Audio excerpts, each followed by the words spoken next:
Me gusta mucho su voz. Y aparte lo admiro un montón. Espero que se diviertan mucho, pregunten mucho, como ya le he mencionado. Su conferencia va a ser llamada Curiosidad, Perseverancia y Creatividad y está impartida por el doctor José Luis Córdoba Frunz. Por favor, un aplauso.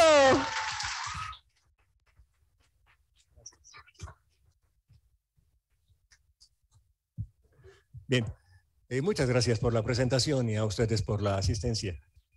Espero tener tiempo para ser breve.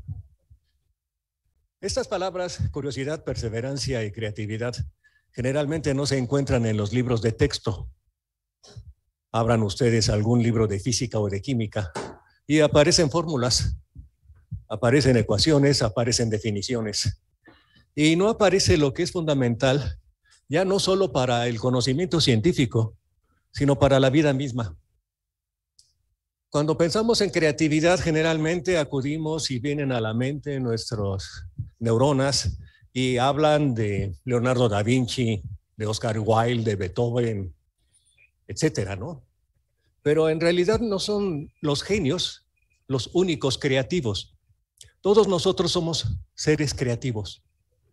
En el momento en que nosotros entendemos algo, en que nos hace clic un chiste, entonces somos creativos. Por ejemplo, si el papá le dice al hijo, oye hijo, ¿tú no tienes problemas con las drogas? No, viejo, siempre consigo.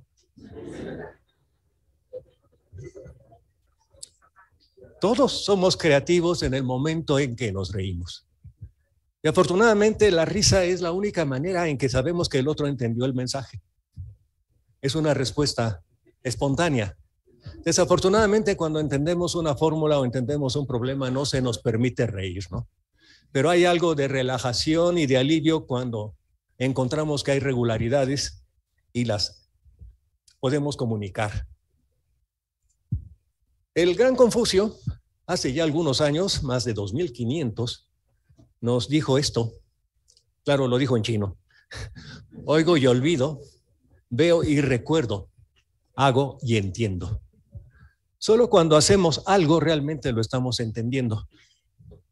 De manera que tengo por aquí algunos ejemplos para que quede claro lo que es entender. Desde luego, para entender, primero hay que preguntar.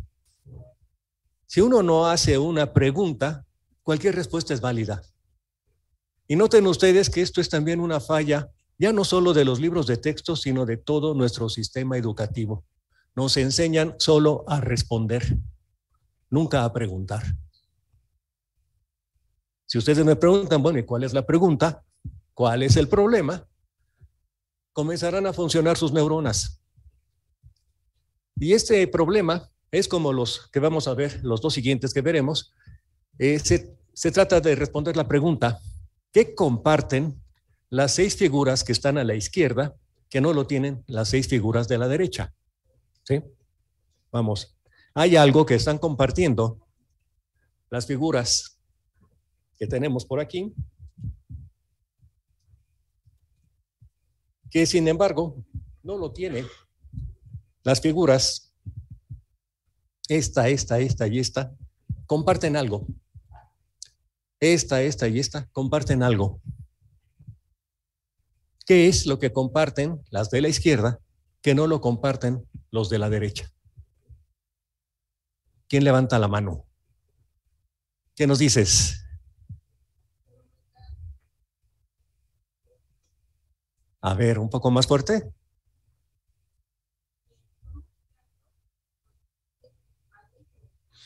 Son únicas por lo que tiene adentro. Tienen color negro, color blanca.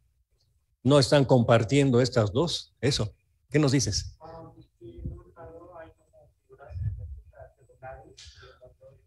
Ajá, sí. ¿Alguien lo podría decir en forma más precisa? ¿Sí? Porque cuando dice regulares, ¿en dónde está la regularidad? ¿Sí? Un lado comparte el lado izquierdo y el otro el derecho. Eso es lo que lo hace diferente. Sí, esa es la respuesta trivial, ¿sí?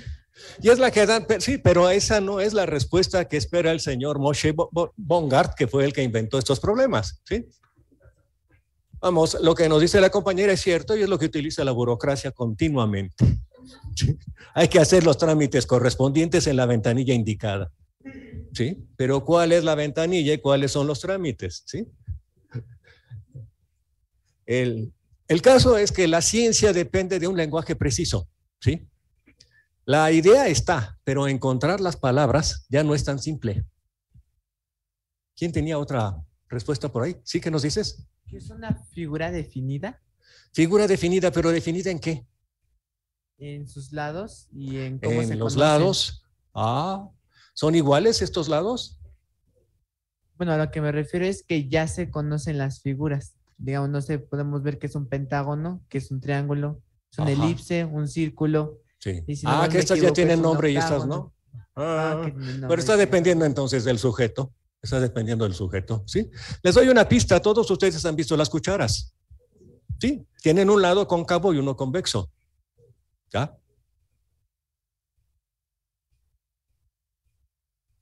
Sí, ¿qué nos dices?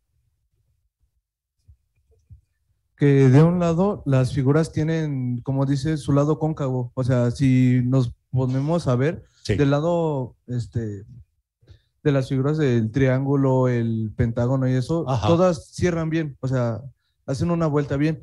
Y del otro, si nos damos cuenta, tienen como una pequeña curvatura o algo que se hace que se meta hacia adentro, por así decirlo.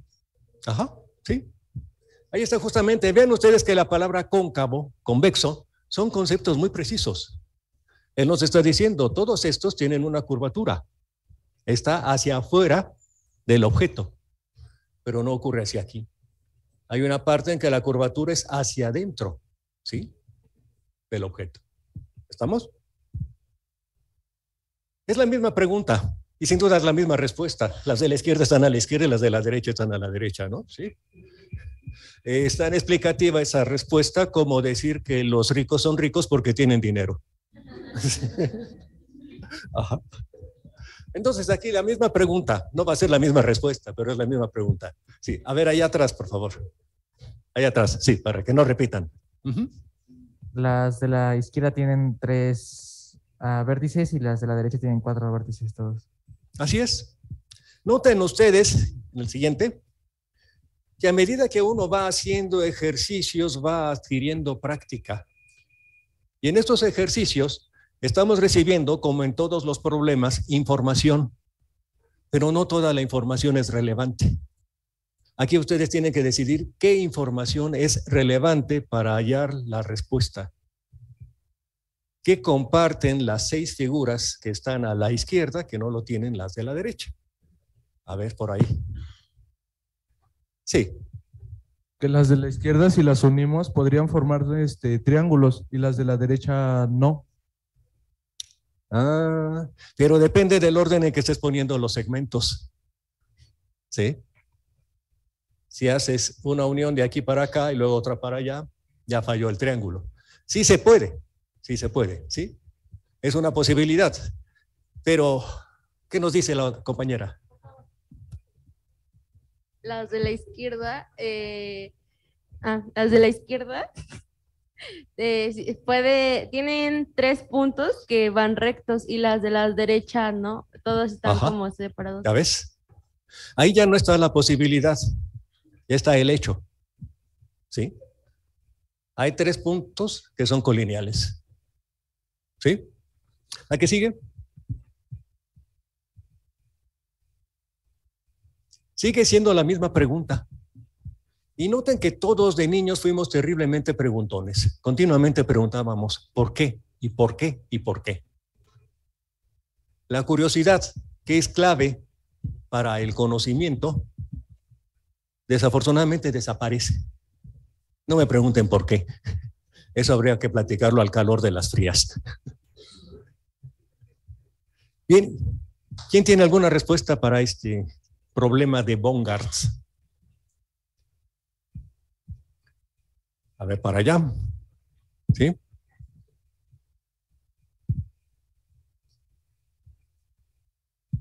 Pues la del lado izquierdo, ¿Sí?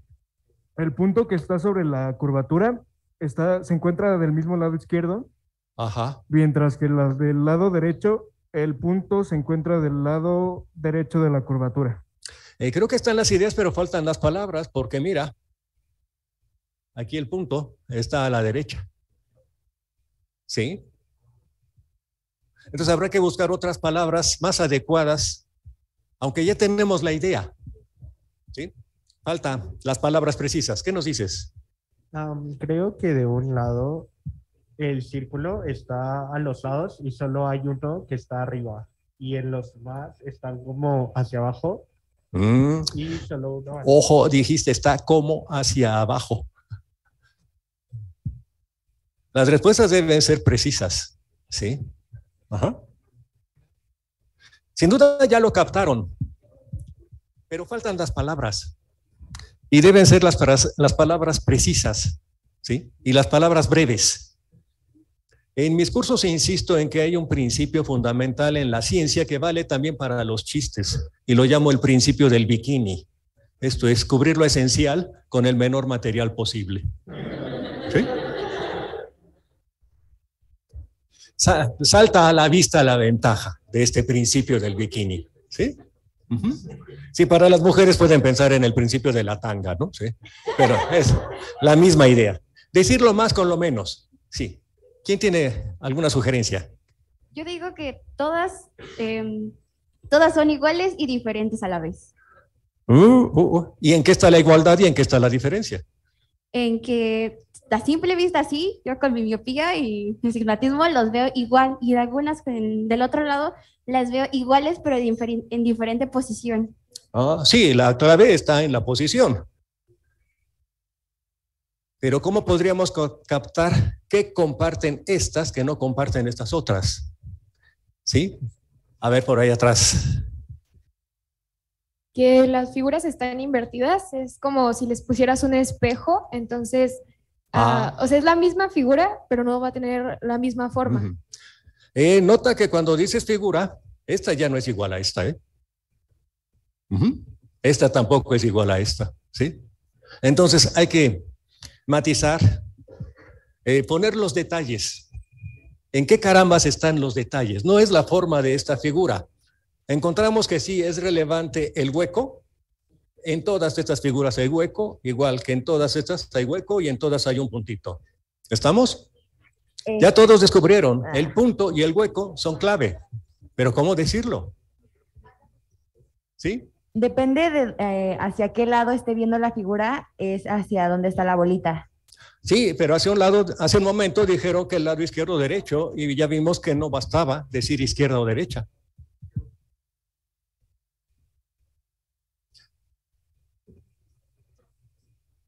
Bueno, sería que las de un lado están en horizontal y las otras en vertical. Horizontal, vertical. Bueno, esta línea, este segmento lo llamarías vertical. A este lo llamaríamos vertical. ¿Sí? Bueno, lo que pasa es que las figuras de la izquierda tienen el círculo exactamente al lado izquierdo del hueco, mientras que las de la derecha tienen el círculo, bueno, el punto. No. ¿No? Sé que eres del sexo opuesto y por eso te opones, pero aquí este está a la derecha del hueco. ¿Sí? A ver. Bueno, en las figuras del lado izquierdo parece que el círculo está, bueno, se posa en diferentes lados de las figuras en el sentido antihorario y en las otras ya no siguen ese orden. A ver, ¿puedes repetirlo? Algo dijiste que es interesante. Que el círculo se posa en diferentes lados de cualquier figura, pero en sentido antihorario. Ahí está. Sentido horario y antihorario. Ajá. ¿Sí? Ahí están las palabras. Ahí están las palabras. ¿Sí? Yo creo que ya no hace falta decir más. ¿Sí? ¿Lo que sigue? ¿Qué es lo que hicieron ustedes? Reorganizaron la información. Y obviamente no fue toda la información la que reorganizaron. eligieron eliminar algo de esa información. Y esto es indispensable, sobre todo hoy día que tenemos una cantidad de fuentes de información que son muy cuestionables. Las redes sociales, la prensa, televisión, etcétera, todo eso nos está bombardeando continuamente con información, pero no todo lo que nos dicen es relevante. En los ejercicios de Bongard, que son muy utilizados para el desarrollo de la inteligencia artificial en las computadoras, no han logrado todavía que los resuelvan, pero en los ejercicios de Bongard, lo importante es seleccionar la información relevante. Todos captaron qué era lo relevante, pero ponerlo en palabras y organizar la información en palabras, eso no es sencillo.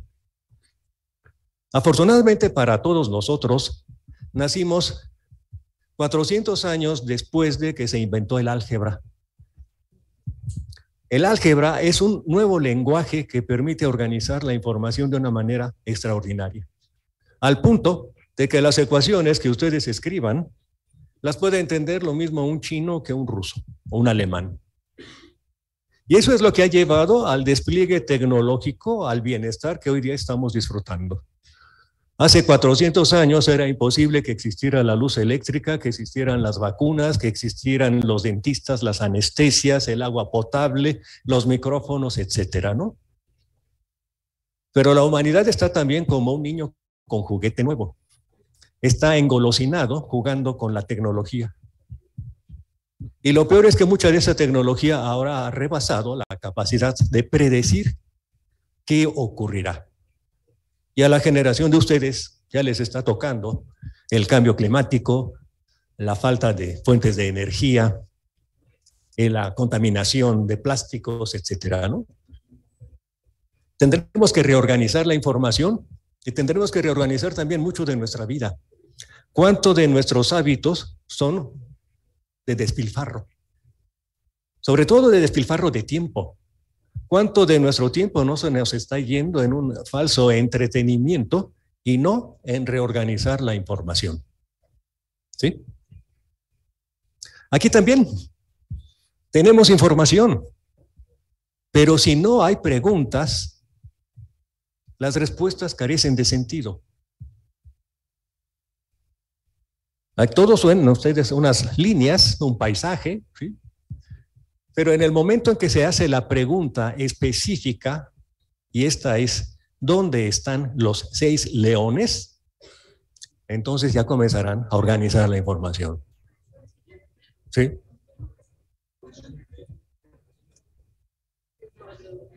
¿Quién encontró alguno? Bueno, el que está aquí en la izquierda, o en la esquina, ahí hay uno. Izquierda en el piso. ¿Puedes dar más detalles de cómo está? Nada más no me menciona uno, pero da no solo en dónde está, sino en qué posición está, porque esa información ayuda a identificarlo. Sí, está viendo, ahora sí que hacia acá. Nada hacia acá, hacia acá. Está viendo hacia enfrente. Hacia el frente. Perfecto, perfecto, sí. Señores, para lograr el lenguaje preciso hay que torturar las neuronas. Sí. ¿Qué es lo primero que hace uno cuando le dicen, ¿dónde están los leones? Ahí está. ¿Qué es lo más sencillo? Él identificó correctamente, aquí está uno. ¿Sí? Y lo dijo en la parte inferior izquierda. ¿Sí? ¿Ya? A ver, otro más. En la parte del cielo, un león está como echadito, así dormido. Está como nada, palabras precisas. Un león está echado entre las nubes. Ya. ¿Sí? Ustedes saben que el héroe nacional en Estados Unidos es Superman. Sí. ¿Quién no ha oído de los superhéroes? ¿Sí? Capitán América, ¿no? Sí. Igual que los norteamericanos, ellos tienen figuras que van más allá de cualquier ley, de cualquier constitución, porque son la autoridad. ¿Sí? Bueno, pues me da pena reconocer que nuestro héroe nacional, aunque ustedes ya no lo conocieron en vivo, pues sigue presente. Es Cantinflas. Todos nosotros tenemos algo de cantinfleo, ¿sí? Les dejo de tarea que busquen en YouTube a Cantinflas explicando qué es un átomo, ¿sí? Que me perdone el doctor Tello, pero servirá para que no sigan este cantinfleo que tenemos muy arraigado, ¿sí? Entonces, ¿dónde hay otro león? ¿Quién dice? ¿Quién dice con palabras, sin mover las manos? ¿Dónde hay otro león?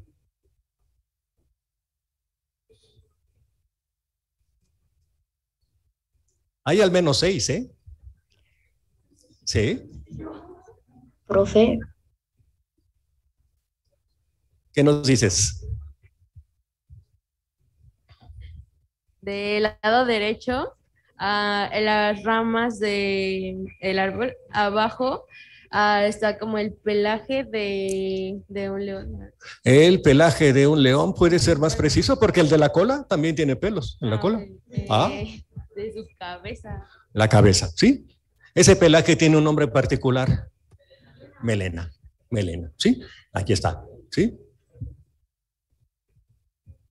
¿Alguien más? Bueno, noten que la pregunta fue, ¿dónde están los 6 leones? Si hubiera, sí, la imagen, la caricatura de 6 leones, sí.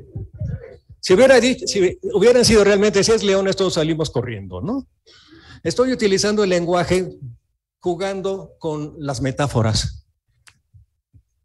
No son 6 leones, ni siquiera son caricaturas de leones porque no están completos, ¿sí? Si quisiéramos llevar la precisión al extremo, no podríamos comunicarnos. Por eso justamente surgió hace 400 años el álgebra, porque ahí están muy claros los significados y las operaciones que se pueden hacer para convertir un enunciado a otro. Si la pregunta la quisiera convertir a ¿dónde están los 6 leones? Al castellano, pero con precisión, tendría que decir ¿dónde están los rasgos que permiten reconstruir la caricatura de 6 leones? Lo que es bastante más largo y por lo mismo más demandante para nuestro cerebro. Noten que nuestro cerebro no fue diseñado para la ciencia, fue diseñado nada más para la supervivencia. Y la prueba de que no fue diseñado para la ciencia no está solo en el trabajo que nos cuesta a cada uno de nosotros ser preciso, ser creativo, ¿sí? Sino porque a la misma humanidad le llevó miles de años desarrollar este poderosísimo lenguaje que es la matemática. Miles de años. Y como dice Jorge Luis Borges, es un palacio delicado de cristales. Eso es la matemática. Bien, continuamos. Supongo que todos hicieron una traducción de estos símbolos, ¿verdad? Los pusieron en su propio lenguaje, ¿sí? Comprender en mucho es traducir al propio lenguaje y no es idea mía, ¿eh? Debo aclarar que yo soy un pirata de primera. Todo lo que les estoy diciendo es de lo que he leído. De aquí que sea importante leer, porque cuando ustedes leen, están hablando con las personas más inteligentes de la humanidad. Sobra decir que cuando ustedes abren un libro pueden platicar con Descartes, con Pascal, con Galileo. Nosotros ya no tenemos nada que enseñarles a ellos, pero ellos sí tienen mucho que enseñarnos. De aquí que la lectura sea una manera de platicar, como lo decía Descartes, con las inteligencias más brillantes. Comprender. La anterior, sí. Es divertido. Todo lo divertido cuesta esfuerzo. No es solo oprimir botones. Aunque ustedes no lo crean, los gastos más fuertes que hay en los videojuegos no están en la parte tecnológica. Uno se asombra por las sombras, por los reflejos, por los movimientos, por el realismo de la acción, por la sincronización, etc. Pero la inversión más grande en los videojuegos está en la parte psicológica. Esto es, están diseñados muy inteligentemente para que la persona no abandone el juego. Y uno puede abandonar el juego por 2 razones. O porque le resulta muy difícil, o porque le resulta aburrido. Y ese es justamente el punto crítico de los que fabrican los videojuegos. Quieren mantener la atención y al público cautivo. Si hay un proyecto perverso de dominación, yo creo que es ese. Porque están controlando entonces nuestro cerebro. Y quien controla nuestro cerebro ya controla todas nuestras acciones. Bien, no perdamos entonces de que es algo divertido. Y todo lo divertido cuesta trabajo, cuesta esfuerzo. Por eso, si nos dan la respuesta, nosotros no quedamos satisfechos. Tenemos que pasar por el momento de desagrado, de tensión, de malestar, de decir palabrotas, ¿sí? O de decir santo niñito de Atocha o lo que ustedes quieran, ¿no? ¿Sí? Y estos momentos de tensión y de relajación los tenemos en las preguntas y en las respuestas. Toda pregunta, y si vamos a la etimología de preguntar, porque nosotros pensamos hablar español, pero en realidad estamos hablando muchos idiomas, ¿eh? Estamos hablando árabe. Cada vez que decimos ojalá, estamos hablando árabe. Eso significa quiera Alá. Y si en su casa tienen almohadas, alfombras, son palabras árabes, ¿sí?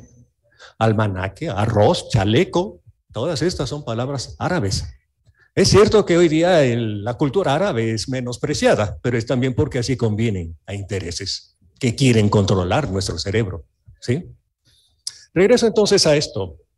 Momento de tensión y momento de relajación. Es un equilibrio dinámico, igual que la química. En la química continuamente están cambiando las concentraciones, están cambiando los reactivos y los productos, ¿sí? ¿Vemos la que sigue? Perseverancia. Es imposible perseverar si no hay precisión. Noten ustedes que en los problemas de Bongard se buscó un lenguaje preciso. Solo tanteando y tonteando, en ocasiones, se llega a la precisión necesaria. Son muchas más las palabras que conocemos que las que realmente utilizamos. Normalmente utilizamos unas 300 palabras, pero cada uno de ustedes puede reconocer unas 10 veces más de palabras. Se necesita entonces torturar las neuronas, y esto es pirataje descarado de Schopenhauer, ¿sí? Se necesita torturar las neuronas para lograr la precisión. Es cierto que en la vida diaria no la necesitamos. Nos basta decir, pásame el S que está en el DS, ¿no? ¿Sí? Pero pues me ocurrió una ocasión que en el laboratorio, trabajando con sulfúrico, el alumno eso dijo. Oiga, ¿puedo usar el S que está en el DS? Por favor. Es muy distinto ácido sulfúrica a sosa cáustica, ¿sí? Es muy diferente sosa cáustica a agua purificada, ¿no? ¿Sí? Entonces, si no somos precisos, entonces estaremos cometiendo la falla del estúpido. Como no le identificamos los errores, siempre será el primero y el primero. El inteligente comete el primero, pero luego el segundo y luego el tercero, porque en su memoria está identificando dónde carambas metió las patas, ¿sí? Hay una anécdota que tiene que ver con un matemático, Carlos Federico Gauss. Él, de adolescente, fue muy inquieto como todos ustedes. El maestro, para quitarle lo inquieto, lo castigó y le dijo, mira, Federico, haz esta suma del 1 al 1000. O sea, pensó que de esa manera ya lo iba a tener entretenido. Que el niño iba a morder el anzuelo de la fuerza bruta y que iba a sumar 1 más 2 más 3, etcétera, etcétera, ¿no? Pero Carlos Federico se dio cuenta de que el problema tenía las mismas respuestas si sumaba del 1 al 1000 que si sumaba del 1000 al 1. Está encontrando patrones, regularidades, lo mismo que nos propone Bongard, ¿sí? La suma es la misma, no la conoce, la llama X. Pero se dio cuenta de que sumando término a término, 1 más 1000, 2 más 999, 3 más 998, 1000 más 1, siempre iba a tener 1001, 1001, 1001, 1001. ¿Qué significa eso? Que la suma que le estaba pidiendo el maestro latoso es simplemente el doble de sumar 1000 veces 1001. ¿Sí? ¿Y qué significa sumar 1000 veces 1001? Pues es multiplicar, una simple multiplicación. Y lo que hizo Carlos Federico fue poner aprietos a su profesor, porque en menos de un minuto le dijo, la suma es 500.500. La inteligencia es para evitarse trabajo. Ni más ni menos. Claro, se necesita mucho trabajo para poder llegar a la convención de notación decimal. ¿Sí? Esto llegó apenas en el siglo XIII a Europa. Para nosotros es algo común, nacimos con esta notación. Y lo malo es que les llegó también a los banqueros. Y en el siglo XIV comenzó entonces la explotación de los bancos. Los préstamos, la usura, todo esto estaba a la orden del día. Igual que ahora, las operaciones financieras con las computadoras. ¿La que sigue? Otro pirataje descarado. Este es del bueno de Rudolf Carnap, que ya no está con nosotros desde hace más de 50 años. ¿Sí? Comprender es traducir a nuestras propias palabras. Solo cuando uno está utilizando las palabras que le son familiares, está entonces entendiendo.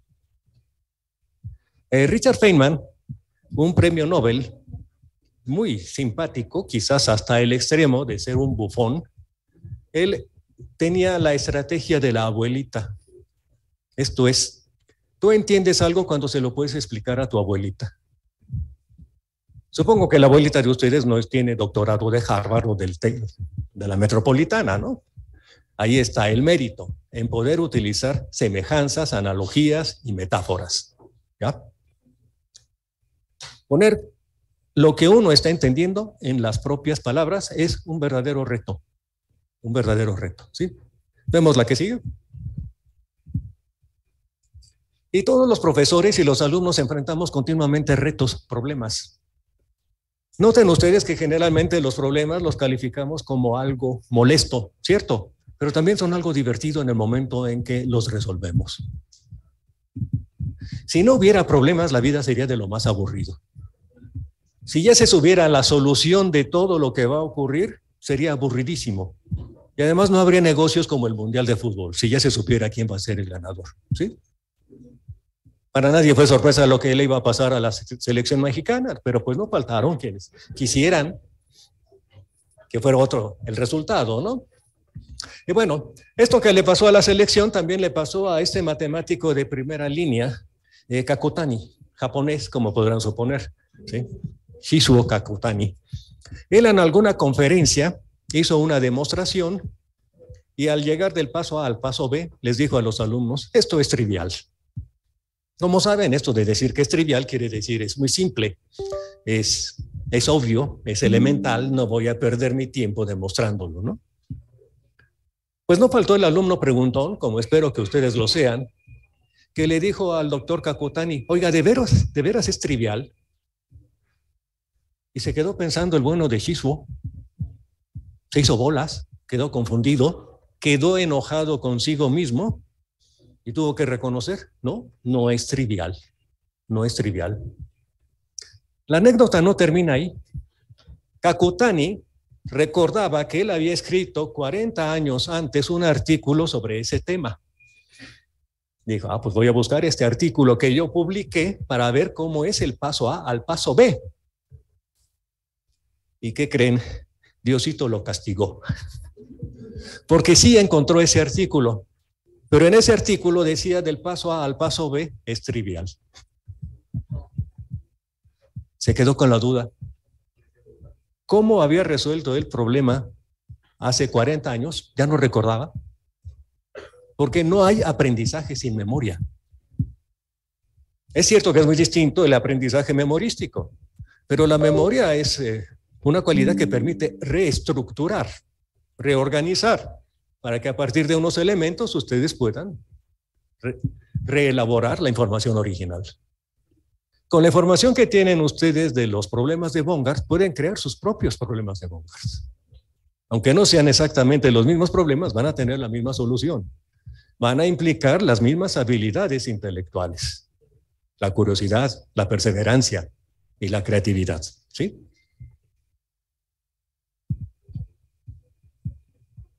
¿Alguien ubica a estos personajes?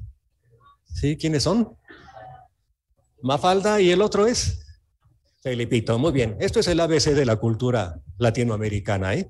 Tienen que identificar a Mafalda y a Felipito. Y ya con el nombre, esta etiqueta, podemos ver el comportamiento de cada uno. Mafalda es la intelectual, es la niña curiosa, preguntona. Felipito es el bien intencionado, pero como pueden ver ustedes, es el inconstante.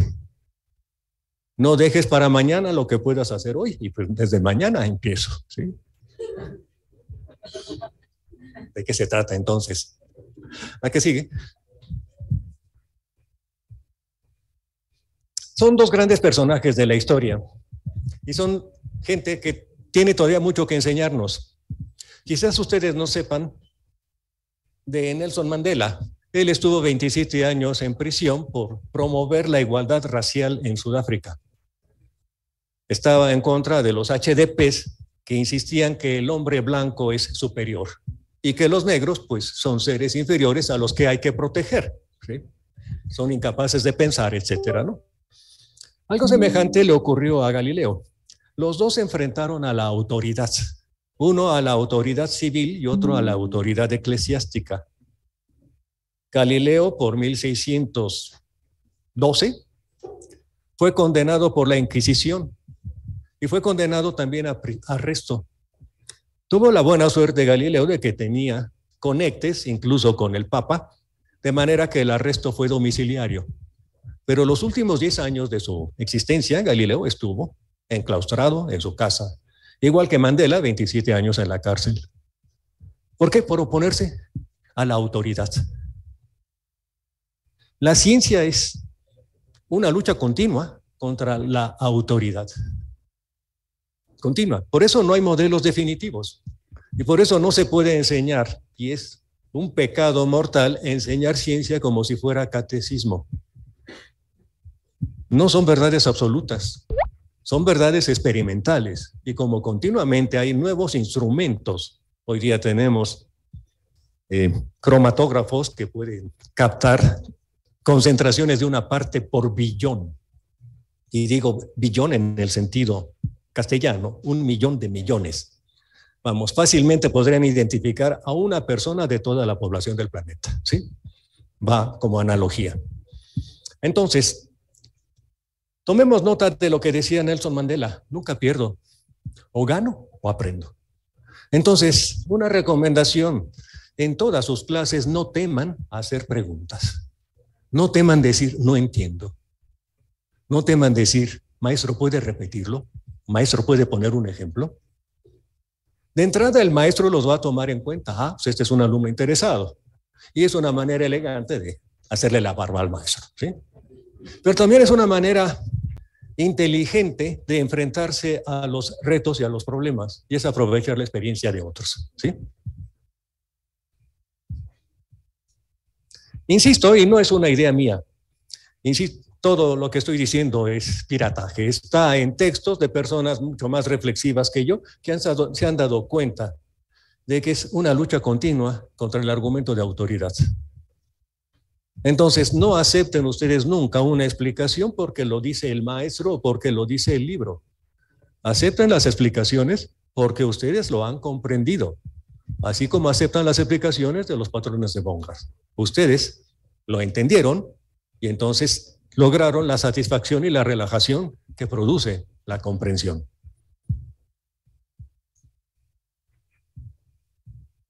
Y cuando digo autoridad no me refiero solo a la institucional, ¿eh? Hay autoridades que son mucho más efectivas porque su presión está continuamente con nosotros. Es la autoridad de la moda, las rutinas, las prisas, los hábitos, la pereza, ¿sí? Que me perdone Felipito, la inconstancia, etcétera, etcétera. Todas estas son formas de autoridad.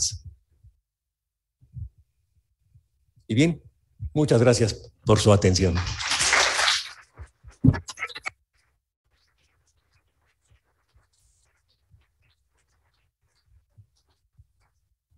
Desde luego, si tienen preguntas, comentarios, sí. Disculpe, ¿usted cree que sería más importante dirigir los estudios de la ciencia hacia el futuro, como por ejemplo la exploración espacial, o sería mejor concentrarnos en el presente? Uy, pues una buena pregunta. La ciencia es una actividad humana. Más que hablar de la ciencia en abstracto, a mí me gusta hablar de la actividad de los científicos. Y desafortunadamente, por un lado, y afortunadamente por otro, hoy día el mercantilismo todo lo invade. Nosotros quisiéramos creer que el mercantilismo todavía tiene zonas reservadas. Pero ya sabemos, el deporte no es una zona reservada. Hay intereses muy claros en el deporte, igual que hay intereses muy claros en la ciencia, en la actividad científica. Y muchos de los problemas que se están investigando científicamente están manejados por una nueva entidad que no existía hace 40 años. Hace 40 años no solo no existía la tecnología, sino que la tecnología ha permitido que existan ahora nuevas entidades. Me refiero a las transnacionales. Y estas entidades tienen una capacidad de decisión que va más allá de los mismos gobiernos y, sobra decirlo, de los mismos científicos. Muchos de los problemas que se están tratando hoy día en cuestiones científicas de frontera no tienen que ver directamente con problemas de la humanidad. Y pongo un ejemplo. Hay un Instituto del Futuro de la Humanidad en Suecia donde definen el problema central es la muerte. ¿Por qué? Porque en Suecia todo el mundo tiene coche eléctrico, todo tiene resuelta la vida. ¿Cuál es el único problema que tienen ellos? Pues no es el desempleo, no es el hambre, no es la contaminación, es la muerte. Vean ustedes entonces que hoy día muchas de las decisiones están tomadas por cada vez menos personas. Y esto está ocurriendo también en el terreno científico. No es una idea mía, también tengo la bibliografía. Los mismos científicos de Estados Unidos se quejan de que se les está obligando a estudiar los temas que convienen a las transnacionales. No los problemas de la humanidad, que todos los vemos ya en el tercer mundo, sobra decirlo.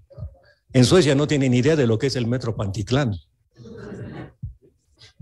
Y como diría Alfonso Reyes, ¿cómo hablan ellos de cultura cuando no saben el olor de la guanábana? Cuando no saben lo que es bailar una cumbia. ¿Sí? Sí, en Latinoamérica tenemos muchos valores, pero no están todavía clasificados como valores de la humanidad y de la cultura. No respondí, pero hay algunas pistas, ¿eh?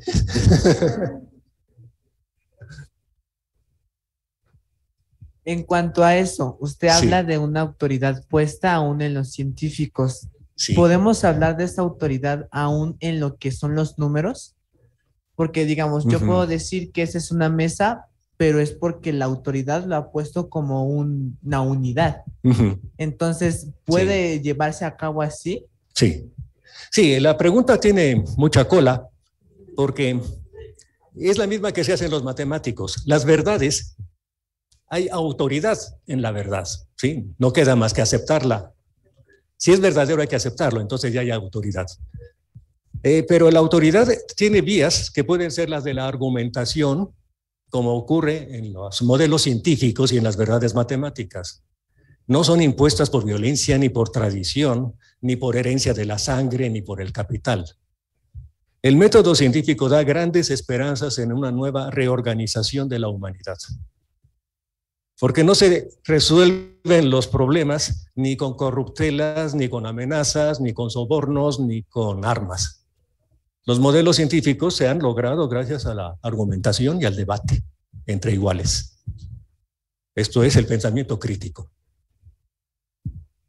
No era justamente lo que enfrentaron Mandela ni Galileo. Era la autoridad civil la que tenía el monopolio de la violencia. ¿Sí? Una pregunta. Si bien sabemos, hay culturas como lo es la coreana, que se tiene por estatus el cómo es una persona, tiene que llegar a un nivel socioeconómico alto. ¿Cree que de una u otra manera se pueda limitar lo que es la creatividad en ese tipo de situaciones? Uy. La pregunta es si la creatividad está asociada con el bienestar. Y tengo muchas reservas. Mucha gente creativa ha terminado en el manicomio. ¿Sí? Y es que también hay de creatividad a creatividad. La creatividad que lleva a la fama creo que condena al ser creativo luego más a la fama que a ser creativo, que a disfrutar su conocimiento. Pongo el ejemplo de Einstein. Todos sabemos, creativo, gran científico. Pero lo que no se menciona es que los últimos años de Einstein fueron de migrañas espantosas, dolores de cabeza, porque ya estaba él constituido como el genio más grande del siglo XX. Imagínense ustedes qué presión si con esa etiqueta alguien dice buenos días y ya son las 12:15. Todo el mundo se lo come crudo. No sabe que 12:15 ya es tarde y no se puede decir buenos días, hay que decir buenas tardes, ¿no? ¿Sí? Estoy ironizando, pero lo que quiero decir es que si alguien es famoso por sabio, en el momento en que le encuentran un error, todo el mundo se lo come crudo. ¿Sí? Lo mismo le ocurrió a García Márquez y lo mismo le ocurre a muchos que están con la presión de ser creativos, y es la presión de la fama, que más bien es la presión del espectáculo. Y el espectáculo también es un invento reciente. ¿Sí? Los científicos, a querer o no, ahora ya forman parte del espectáculo. No tienen vida íntima, no tienen vida particular. ¿Sí? Vida privada. Enfrentamos nuevos problemas. Ciertamente ya no tenemos los de Galileo, de una autoridad eclesiástica que condena por estar hablando en contra de la Biblia. Pero son otro tipo de problemas. Por eso tenemos que ser creativos y buscar respuestas a nuestros problemas y no a los que nos dicen que son nuestros problemas. Tenemos que identificar primero la pregunta. Si no tenemos clara cuál es la pregunta, cualquier respuesta será válida. ¿Sí? Hola, yo tengo una pregunta de manera muy particular. Sí. Hablaba de creatividad, pero quisiera yo saber qué tan combinada va la creatividad de la motivación, sobre todo para los que somos docentes. Sí. ¿Cómo se acompañaría la creatividad con la motivación? Creo que son dos caras de la misma moneda, y esa moneda es la curiosidad. Todos fuimos curiosos. Y digo curiosos en el sentido estricto de la palabra. Curioso es cuidadoso, es el que quiere que salgan bien las cosas, ¿no? En nuestro México querido, el curioso es el metiche, ¿sí? Curioso es el que opina sin conocer, ¿no? Es el que pasa de un problema al otro y no está resolviendo nada, ¿no? En realidad, curioso viene de curar, y curar significa cuidar, ¿sí? Si uno cuida algo es porque le es valioso, porque le es importante, ¿no? No lo va a dejar al azar, ni a lo que digan las comadres, ¿no? Entonces, el hacerse preguntas yo creo que es la clave de la curiosidad, y la pregunta usual es ¿por qué? La misma que teníamos de niños. ¿Por qué carambas, como cuando mencionó el doctor Tello, el clavo tiene una reacción química y el sulfato de cobre está teniendo otra reacción? ¿Cómo se explica hoy día eso, no? Entren a la UAM, tomen cursos de química y entonces tendrán respuestas que se van acercando a lo que ocurre a un nivel atómico. Y cuando digo nivel atómico, estoy hablando también de un conocimiento que se fue afinando hace cosa de 200 años. La teoría atómica no existía hace 200 años. Existía la idea de átomos, pero no la teoría. Insisto en la precisión, teoría. Es toda una trabazón de conocimientos, de experimentos que se va estructurando. ¿Sí? El punto de la curiosidad y de la motivación está en que debe haber un equilibrio dinámico entre la atención y la relajación. Quien está jugando con la patineta continuamente pasa de un lado al otro, ¿no? La suerte ya le sale o no le sale, ¿sí? Pero está él decidiendo qué tanto se involucra en el juego y cuándo lo abandona. Entonces es desafortunadamente algo que no tenemos en las escuelas porque hay tiempos definidos. Están las semanas para exámenes, exámenes para recapitulaciones, el repaso, etcétera. Todo eso está definido. Pero no dependan ustedes de la escuela para aprender. Aprender es divertidísimo. Comprender es divertidísimo. No se limiten en el aprendizaje solo a la escuela. Hay muchísimas cosas más que se pueden aprender. A bailar, a tocar un instrumento, escribir poesía, leer, etcétera. Todas estas son actividades divertidísimas. Pero Hay que rebasar la autoridad de la moda. ¿Sí? ¿Algo más, colegas?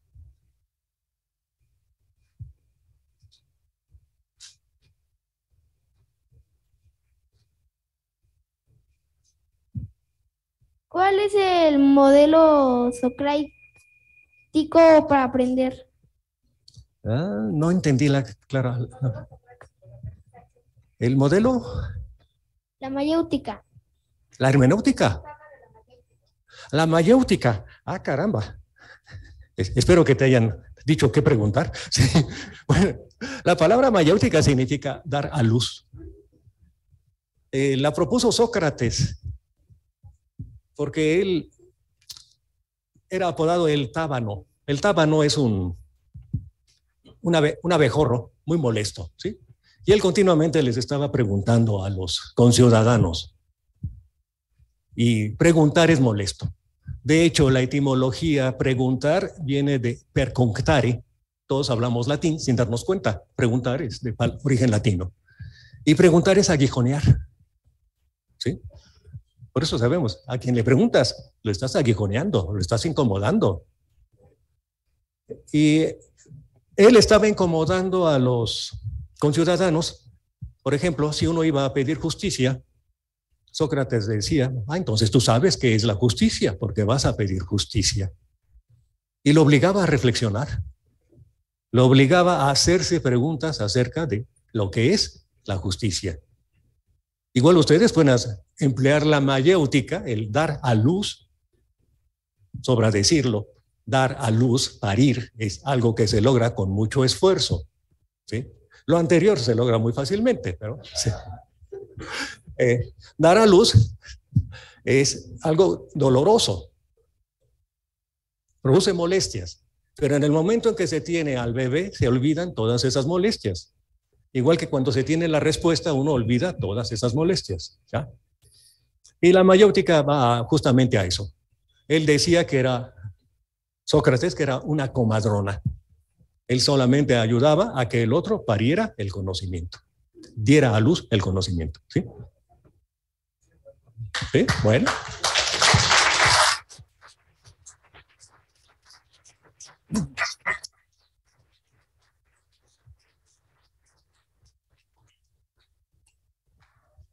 Bueno, permítanme decir algo más de Sócrates. Como saben, él murió bebiendo la cicuta. Él obedeció las leyes. Pero la verdad es que las preguntas que él hacía eran incómodas incluso para el Senado. Alguna ocasión el Senado estaba discutiendo qué era lo más adecuado, igual que lo hacen los poderosos, acerca de la guerra que le habían ganado a los espartanos. ¿Qué convenía hacer? ¿Esclavizar a los niños? ¿Matar a las mujeres y a los ancianos? ¿Qué era lo mejor para Atenas? Intervino Sócrates y dijo, ¿es esa la pregunta? ¿Qué es lo mejor para Atenas? ¿No es más interesante, no es mejor la pregunta, ¿qué es lo justo para los espartanos y para Grecia? ¿Se dieron cuenta de que esas preguntas eran muy incómodas? Y lo condenaron a muerte. El conocimiento es subversivo, toda pregunta es subversiva, es incómoda, es aguijonear.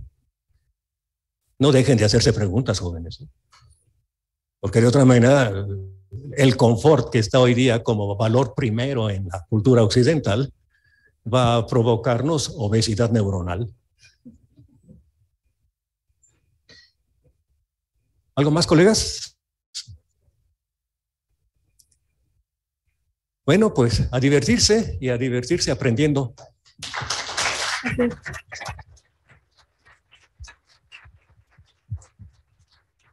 Agradecemos esta charla al doctor Fruns. A mi parecer fue una gran charla. Muchas gracias, doctor. Obrigado.